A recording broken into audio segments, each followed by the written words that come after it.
പ്രിയപ്പെട്ട പ്രേക്ഷകരെ, ആദ്യം തന്നെ ഈ ടിബറ്റൻ ആത്മീയ നേതാവ് ദലൈലാമയുടെ 90-ാം ജന്മദിനം കൂടിയാണല്ലോ ഈ ദിവസം. അപ്പോൾ അതുമായി ബന്ധപ്പെട്ടുള്ള അപ്ഡേറ്റിലേക്ക് നമുക്ക് പോകാം. കാരണം ദലൈലാമയുടെ അനുയായികളും ബുദ്ധ സന്യാസിമാരും അടക്കം ആയിരങ്ങളോളം പേരാണ് ഈ ആഘോഷങ്ങളിലൊക്കെ പങ്കെടുക്കാൻ ഹിമാചലിലെ ധരംശാലയിലേക്ക് എത്തിക്കൊണ്ടിരിക്കുന്നത്. 15-ാം പിൻഗാമി തൻ്റെ മരണശേഷം എന്ന ദിവസങ്ങൾക്ക് മുൻപ് ദലൈലാമ പ്രഖ്യാപിച്ചിരുന്നു. അപ്പോൾ ഇന്നൊരു ദലൈലാമ ഒരു പിൻഗാമി പ്രഖ്യാപനമൊക്കെ ഉണ്ടാകുമോ എന്നൊരു കാര്യം അറിയണം. മാത്രമല്ല, ചൈനയുടെ ഒരു പ്രഖ്യാപനം നിലനിൽക്കുന്നുണ്ട്. ഇനി അടുത്ത ദലൈലാമയെ ഞങ്ങൾ പ്രഖ്യാപിക്കുമെന്ന ചൈനയുടെ പ്രഖ്യാപനമുണ്ട്. എന്നാൽ അത് നടക്കില്ല എന്നുള്ള ടിബറ്റന്റെ നിലപാടുണ്ട്. അപ്പോൾ ഇതിലൊക്കെ എങ്ങനെയാണ് ഉള്ള കാര്യങ്ങളൊക്കെ വളരെ വിശദമായി പ്രേക്ഷകരിലേക്ക് എത്തിക്കാൻ ഗൗതമുണ്ട് നമുക്കൊപ്പം. Gautam, good morning. ഈ ദലൈലാമ കഴിഞ്ഞ ദിവസം പറഞ്ഞിരുന്നുണ്ട് തനിക്ക് 130 വർഷത്തോളം ജീവിക്കണമെന്ന്, 130 വയസ്സ് വരെ ജീവിക്കണമെന്നുള്ള ആഗ്രഹമുണ്ടെന്നൊക്കെ പറഞ്ഞ ദലൈലാമയുടെ വാക്കുകൾ ഉണ്ട്. അപ്പോൾ അതുകൊണ്ട് തന്നെ ഇന്നൊരു പിൻഗാമി പ്രഖ്യാപനമൊക്കെ ഉണ്ടാകുമോ? എങ്ങനെയാണ് നിലവിലെ കാര്യങ്ങളൊക്കെ?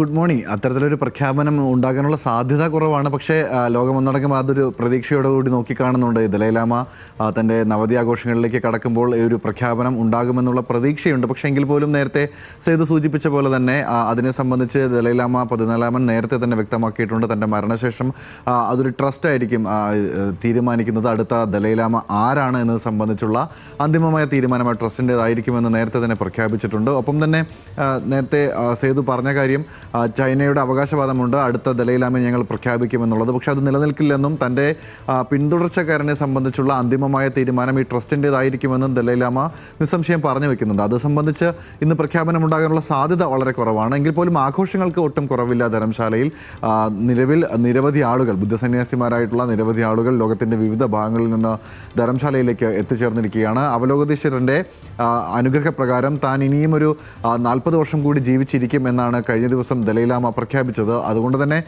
അദ്ദേഹം ഒരു 130 വയസ്സ് വരെ ജീവിച്ചിരിക്കുമെന്നുള്ളൊരു പ്രതീക്ഷ നിലവിൽ വെച്ച് പുലർത്തുന്നുണ്ട്. അതിനുശേഷം താൻ പുനർജനിക്കുമെന്നുൾപ്പെടെയുള്ള ആത്മീയ കാര്യങ്ങളിലേക്കും ദലൈലാമ കടന്ന് സംസാരിക്കുന്ന ഒരു സാഹചര്യം ഉണ്ടായിരുന്നു. കഴിഞ്ഞ ദിവസം അദ്ദേഹത്തിൻ്റെ ജന്മദിന ആഘോഷങ്ങളുടെ ഭാഗമായി നടത്തിയിട്ടുള്ള പ്രസംഗത്തിൽ അദ്ദേഹത്തിൻ്റെ അനുയായികളെ അഭിസംബോധന ചെയ്ത് സംസാരിക്കുന്നതിനിടയിലാണ് ഈ കാര്യങ്ങളൊക്കെ അദ്ദേഹം പറഞ്ഞു വെച്ചത്. എന്തായാലും നമുക്ക് ലഭിക്കുന്ന വിവരമനുസരിച്ച് ധരംശാലയിലെ ചടങ്ങുകളിൽ കേന്ദ്രമന്ത്രിമാർ ഉൾപ്പെടെയുള്ള പ്രമുഖർ പങ്കെടുക്കുമെന്നാണ് നിലവിൽ റിപ്പോർട്ടുകൾ ഉള്ളത്. 6ഓളം കേന്ദ്രമന്ത്രിമാർ ഈ പരിപാടിയിൽ പങ്കെടുക്കും. ഒപ്പം തന്നെ ലോകത്തിൻ്റെ വിവിധ കോണുകളിൽ നിന്നുള്ള ബുദ്ധ സന്യാസിമാരും അതോടൊപ്പം ബുദ്ധമത വിശ്വാസികളും ഉൾപ്പെടെ ഈ പരിപാടിയിൽ പങ്കെടുക്കും, ആഘോഷ പരിപാടിയിൽ പങ്കെടുക്കും.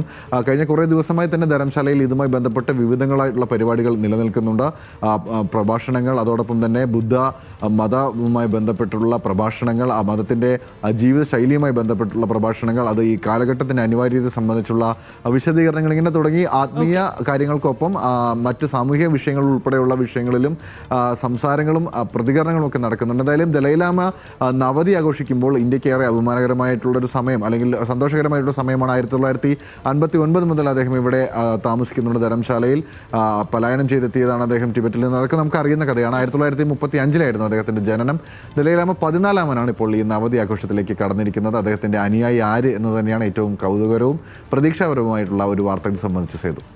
ഓക്കെ ഗൗതം, ശരി. അപ്പോൾ ടിബറ്റൻ ആത്മീയ നേതാവ് ദലൈലാമയുടെ 90-ാം ജന്മദിന ദിവസം കൂടിയാണ്. അവിടേക്ക് ധരംശാലയിലേക്ക് ആളുകൾ എത്തുകയാണ്. പിന്നെ ഇപ്പോൾ പറഞ്ഞതുപോലെ ഈ ഒരു പിൻഗാമി പ്രഖ്യാപനമൊക്കെ ഇന്ന് ഉണ്ടാകുമോ ഇല്ലയോ എന്നുള്ളത് അതിൻ്റെ ഒരു ആകാംക്ഷയിലാണ്. ഇപ്പം ഒരാളല്ല, ഈ ലോകം മുഴുവൻ ഉറ്റുനോക്കുന്ന ഒരു കാര്യം കൂടിയാണിത്.